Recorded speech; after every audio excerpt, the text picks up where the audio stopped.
Here's a pair of the JBL 660 NC headphones. I'm going to show you how to pair and connect these directly to a Windows computer, PC, or laptop via Bluetooth. First thing we're going to do is put this in a pairing mode. So the headphones are currently off. I'm going to go ahead and turn it on with the on-off button here. I'm just going to slide it up. Wait 1 moment for the light to turn on. Now, I'll know that these are in pairing mode if it's blinking blue, blue, blue, blue. I get a solid blue light. The reason is because I'm connected to one of my phones here.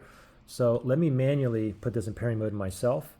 So if I go underneath here, you'll see a Bluetooth button right there. I'm just going to go ahead and tap it once.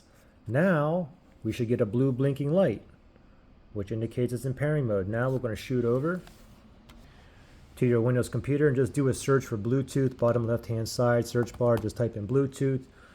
Bluetooth and other devices settings. We're going to go ahead and select on that. Make sure you select Bluetooth and other devices.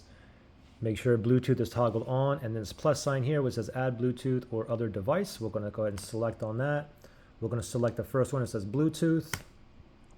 Now you see this line, this blue line going across here on the top. It's searching for devices that's in pairing mode near me, and it should show up here. Okay, these are pairing mode. Now see, these JBL Live 660 showed up, but that's not the one that I want. Oh, that's weird. It's not in pairing mode anymore.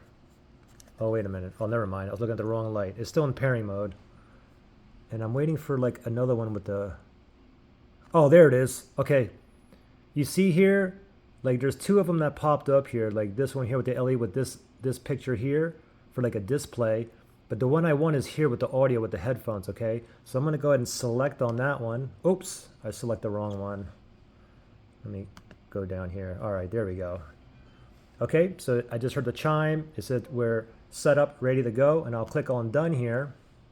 And you can see that we're connected. It says right here, connected. The other ones, it just says paired. These ones are connected. Anyway, if you guys had any kind of issues pairing or connecting these, you can always factory reset these. If you need to do that, look below in the description area for that link.